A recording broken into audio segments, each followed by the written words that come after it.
to the VRS Simsport podcast. My name is Philip Stamm, team manager of Simsport. Sometimes I also do a little bit of sim racing. And my guest tonight is David Williams, driver of Simsport, VRS Virtual Racing School coach. Hello, Philip. Hello. Yeah, I mean, we live together, but it's still cool to be here. Yeah. I mean, it's nice that we finally get some stuff out. Yeah, but I think over the last couple of months we got a lot of questions. I mean, a lot of people by now already know that we live in a house. But maybe from your perspective, maybe you explain how it all went together, how it all got started. I mean, I think some people are still curious how the garage got built. Yeah, it's quite a lot has happened.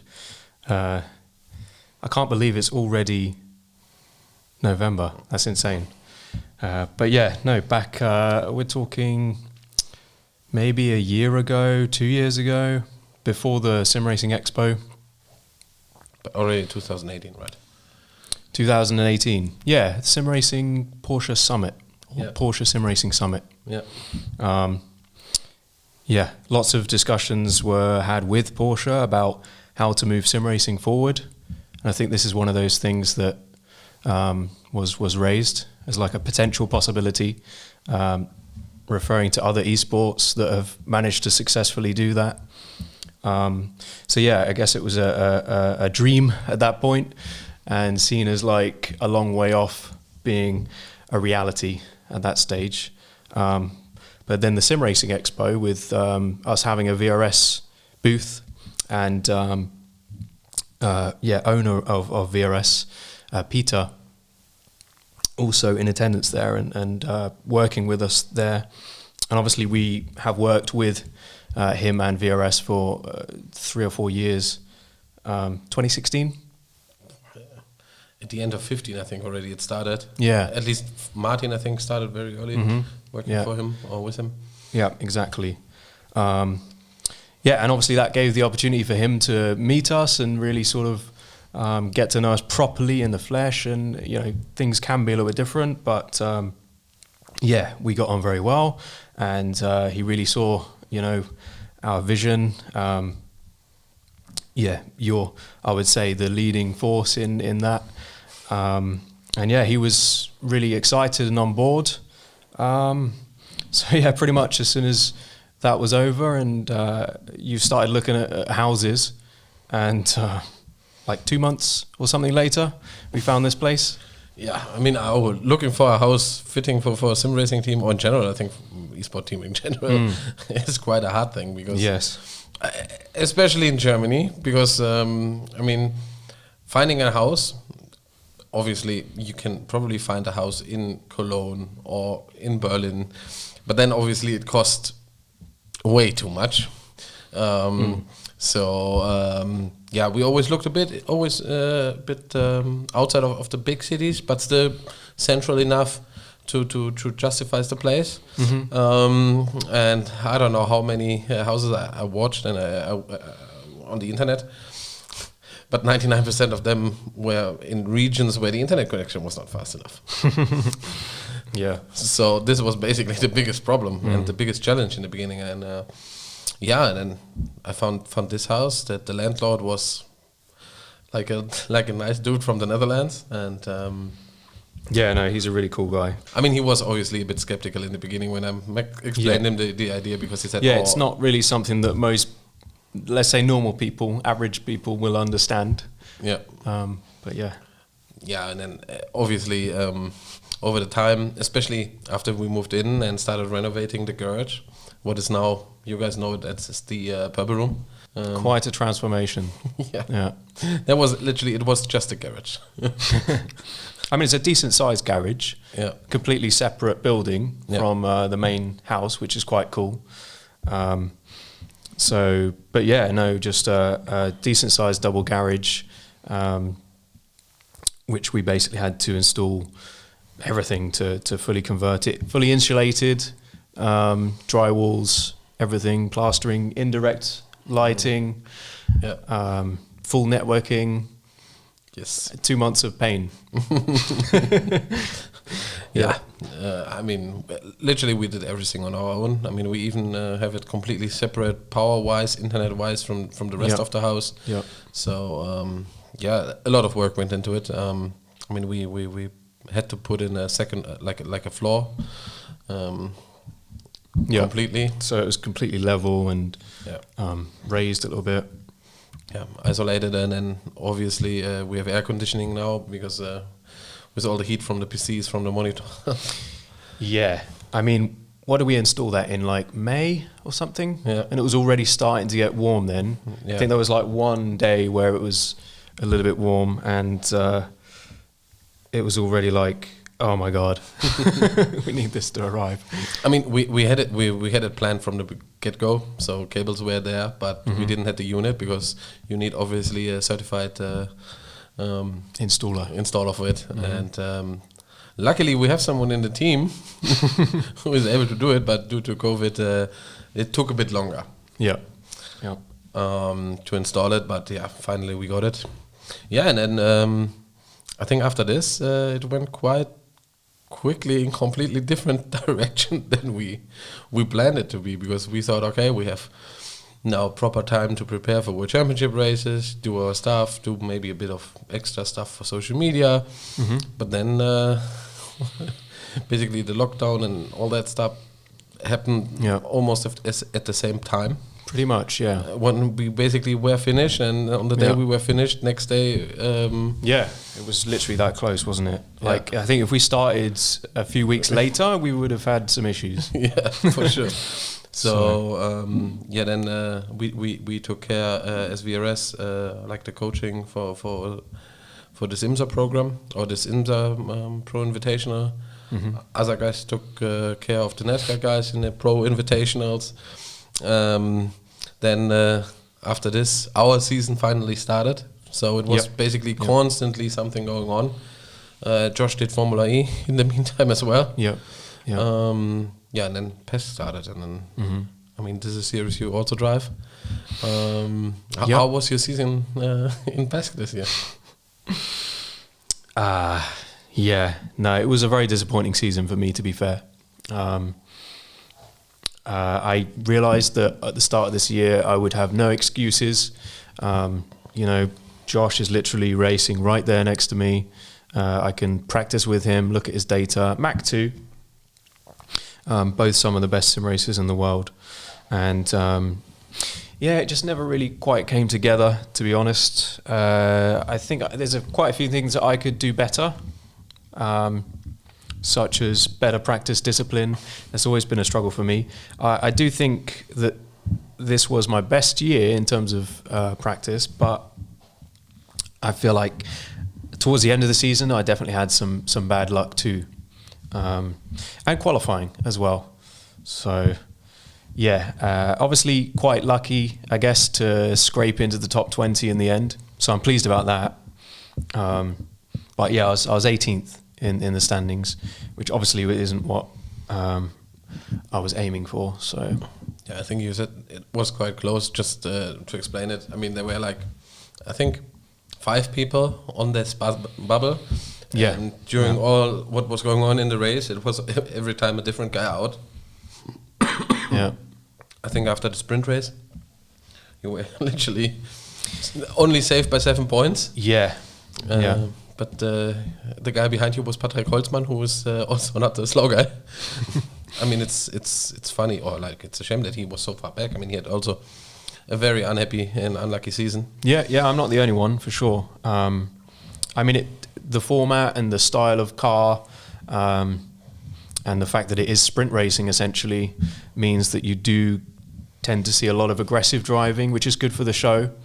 But also it does mix things up a lot, which is also potentially good for me as well, because I tend to not really have the raw pace, especially in qualifying. It's always been a struggle of mine. But race pace-wise, I do feel like, top 5s are realistic in terms of race pace. So to be honest, I didn't really feel like a huge amount of pressure after that first Monza sprint race, because going into the round... I saw what Mitchell had done at Le Mans. Like, he'd jumped up from like, I think 19th to 11th or something, or 21st to 11th. So I was still aiming quite high at that stage. I wanted, you know, that's what motivates you really, this kind of optimism. Yeah. But yeah, it did certainly run through my mind, oh no, I might actually drop out of the top 20 now after this. This has gone so badly.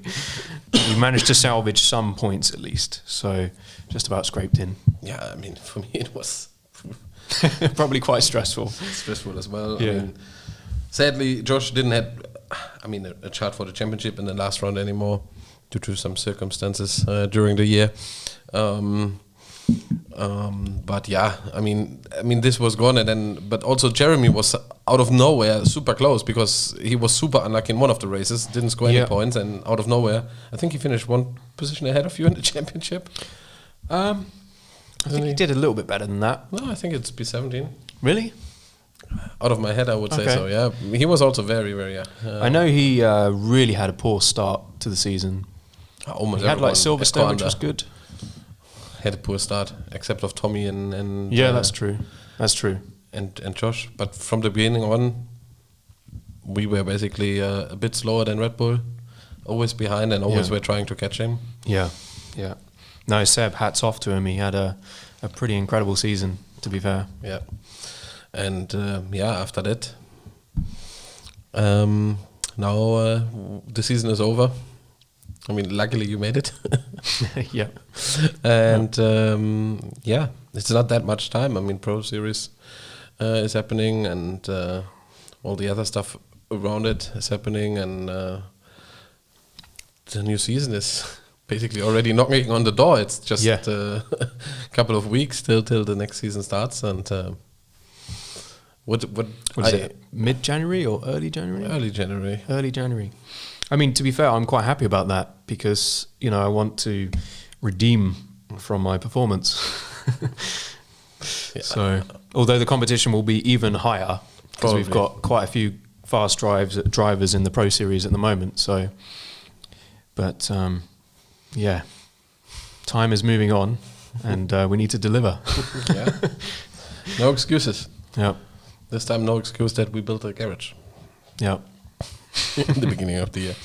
And then, I mean, another thing is that we at the moment upgrading our rigs. But, I think this is also a topic I would love to talk to you. I mean, with what kind of equipment did you start sim racing? So I've been around the sim racing scene for a long time. So the equipment that I started with wasn't seen as being particularly bad. But looking back on it now, it's terrible. Yeah. I basically had, so the very first sim racing I did was on like a CRT monitor, huge thing. And it wasn't even like in the middle of my vision because it was literally just my parents' PC desk. So it was like off to the side. Yep. And I had my like Microsoft wheel, which I actually got when I was 14. So that was quite cool. I got something a little bit better in it was a G25 in 2007. And that's when I started to take sim racing a lot more seriously on Live for Speed, so racing online. I mean, before that, racing online was not really a thing because it was pretty small. Yeah, most of the people didn't even have internet at home. Yeah. My parents actually had dial-up, I think, until like 2006 or something. So. And that was pretty painful. Those of us who are old enough still recognise the sound. The nice beeps. And Mum and Dad, can you maybe not use the phone for the next hour or two? Yeah. You got to start somewhere. And then I sort of went to wasn't really an upgrade, to a laptop. Because I went to Guernsey for studying. This is before university. And then when I was at university, it was like a 19-inch monitor, so still pretty small, still desk-based, office chair. And to be fair, I kind of had a similar setup to that, maybe a larger screen, up until like 2016. So yeah. We're definitely spoiled these days, that's for sure. For sure. I mean, I mean, this was my biggest issue, that we have a guy in the German community who was always super into the high-end hardware, and he had a prototype of the very first Bodner. Nice. And this was the day where I kind of lost the motivation with my stuff I had at home, because I mean, back in the days, what roof at Sebring. I mean, this was always a very awful to drive combination. You never had really fun, but then with the direct drive, it out of nowhere made so much fun that you couldn't stop driving. Yeah. And I mean, the development by today is going crazy. I mean, with the VRS wheel that is out now. Yeah. I mean, we took soon to be pedals too. Yeah. I know everyone's asking for them. Can you say something about them? Oh, okay. I guess I dropped my foot in it there. Yeah, we're getting pretty close. Like early stages of production are underway. So, it should be a couple of months. Okay. Fingers crossed. Yeah, I can't wait that they're on the market. Same. Yeah, it's been. I mean, we've have been driving here with prototypes since the Sim Racing Expo last year. So, and they are still quite they're good. still good. Yeah. Yeah. But we only have a limited amount of pedals. Yes, and I know that we want some more, don't we, Philip? Yeah, it would be nice if I also would get a set. Yeah. But talking about equipment in general, what do you think is the most important piece in the whole chain? What you would let's say you drive with a laptop today. You have a entry level steering wheel. What would be the first thing you would update? So I think everything matters a lot. I think it's really nice to have a proper rig. Mm-hmm. But I think in terms of absolute performance, a decent monitor is best. For the first one? Yeah, because it's quite a small expense, isn't it? Unless you go for triples. Yeah. But if you're just sticking with a single monitor, especially these days, you can upgrade to higher refresh rate for not really that much cost at all. And that is going to give you no real excuses. You're still, if you are just at a desk, you're still not really going to enjoy it that much. But at least you can respond very quickly to what's happening on the screen. Yeah. Yeah. I mean, I personally think also, I always had a monitor. So you started with a TV, didn't you? Yeah. Yeah. With the TV, I was sold on it. For me, the first thing I wanted a rig. It was for me the most important thing to update. Mm-hmm. I mean, when I look now backwards, I still think it was the right decision. But I pretty soon realized that, okay, there's still a lot of improvement, especially when you drive with television.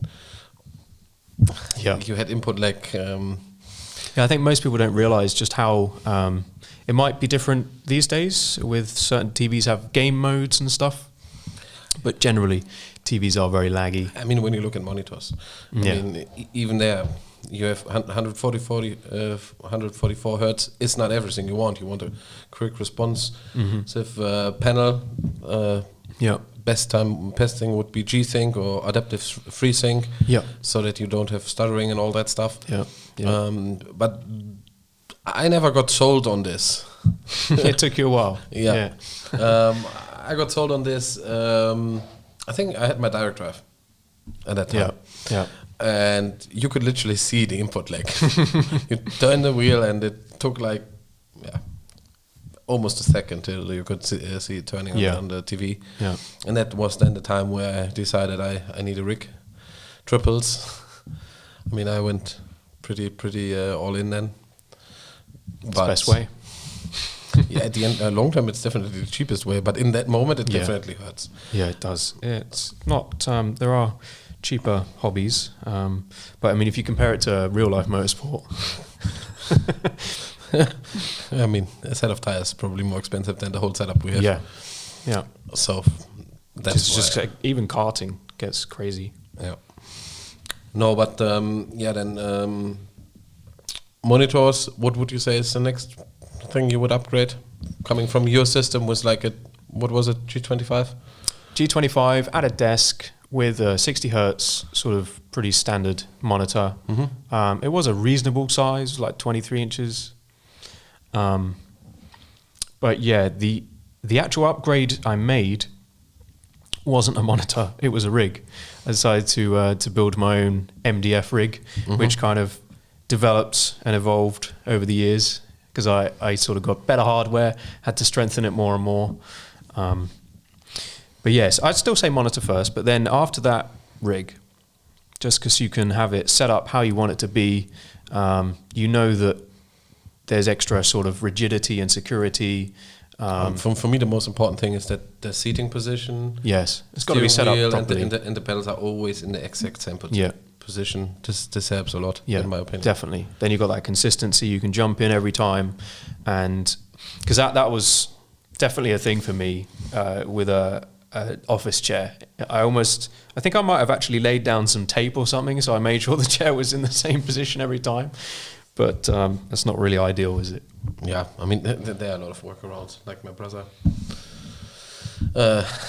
basically built a wood frame, and I mean, I remember to keep the chair in place. Yeah, of course. Yeah, no, I did something similar, like to attach it to the pedals. Yeah, I know people that basically almost drilled them into the wall so that they don't move and that they're always in the same position. Yeah. I think they are. In the early days, point, it's like, just get a rig. Yeah, exactly. I mean, obviously, some people are space limited. But I think nowadays, I mean, there's also something coming up from VRS soon. I think with that, I mean, we also have like very tiny rigs here. Yeah, no, it's surprising how small a rig can be. Yeah, for sure. I mean, like a footstep of like 120 in the length and like half a meter in the width, and then you're good to go. So you should, in theory, fit this in every kind of like apartment or place. Yeah, and you could even have like a. If you're really concerned with width, you don't have to go with triples. Yeah, you could even do VR. That you have a bit more experience than me. Yeah, I regularly get laughed at for my VR usage. I had like a stint from like mid 2016 to mid 18, where I used the Oculus Rift, and at the time I was upgrading from a monitor, like a single 60 hertz monitor. So of course it felt like a massive upgrade. Resolution wasn't particularly great, but just the sense of immersion. And I'd tried quite a few different rigs up until that point at like various shows and exhibitions and stuff. So I'd tried a Rift and I was really impressed with it. I'd also tried, triples and big wraparound screens. I just figured it was from where I was at that point, the easiest upgrade. Because it really allows you to drive in a realistic or natural way. You can look through the corners properly. You can look around at your opponents. You're a little bit restricted in terms of field of view. It's kind of a little bit tunnel vision. But yeah, coming from a single monitor, it's a massive upgrade. And like the sense of depth.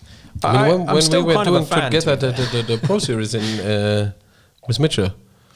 Yeah. I mean, I was also at that time driving with VR. So yeah, no, you have one. Yeah. You've still got it? Somewhere. Maybe only in those boxes. Yeah. I don't know. For me, VR was always a bit inconvenient to just. It's like a helmet, and there are a lot of drawbacks. Yeah, comfort, resolution is not that great. Field of view is not that great. I don't know how it looks in nowadays. I think it has improved a lot, but I would say still a big step away from. I would like to return at some point or try, just because it is a more immersive, realistic, natural experience. But they would have to it would have to feel more comfortable in longer races, and the PC hardware as well to run that extra resolution is going to need to be very good. So I don't know, one day. I mean, they're getting better. Yeah. Every week, almost. At least at the moment, it feels like it. Yes, one graphic card after the other on the market, and they're basically smashing what was there before. Yeah. So yeah, can't wait to have those in the rigs in the house. I also think, just to add on to that, I feel like one thing that VR is very good at is it's very easy to set up. It's kind of immediately immersive and almost feels more realistic for the average user out there that might not have any sim racing experience. Maybe even someone that has some experience racing in real life will drive more naturally that way. Certainly, I've had friends try my rig with and without VR, and generally they drive more sensibly with VR. Like, they have a better sensation of just how fast they're going. I mean, there are pros and cons. Yes. For me, the cons definitely that it's not really comfortable to wear. It gets hot. Yep. Then the resolution is not there. Yep. Apart from this, I have not that many complaints, to be fair. Yeah, no, those are the two main issues, I would say. Yeah. Maybe But refresh rate as well, compared to a gaming monitor. Yeah. I mean, obviously, then this is why. I mean, Jeremy, you go. Yeah, this is the main reason, really, why. Where you guys came back to the monitor. Yeah. Because monitors are so good now. Yeah, and not so expensive responsive anymore. Yeah, also true. Yeah, and I think this makes a huge difference in general. That I mean, pricing on the hardware is getting lower and lower. I mean, when you think of like a very, very good full HD gaming monitor nowadays, it's in the price range of like decent desktop monitors 2 years ago, 3 years ago. Yeah. And I mean, yeah, we'll see where we will be in the future. But yeah, VR is definitely a nice thing.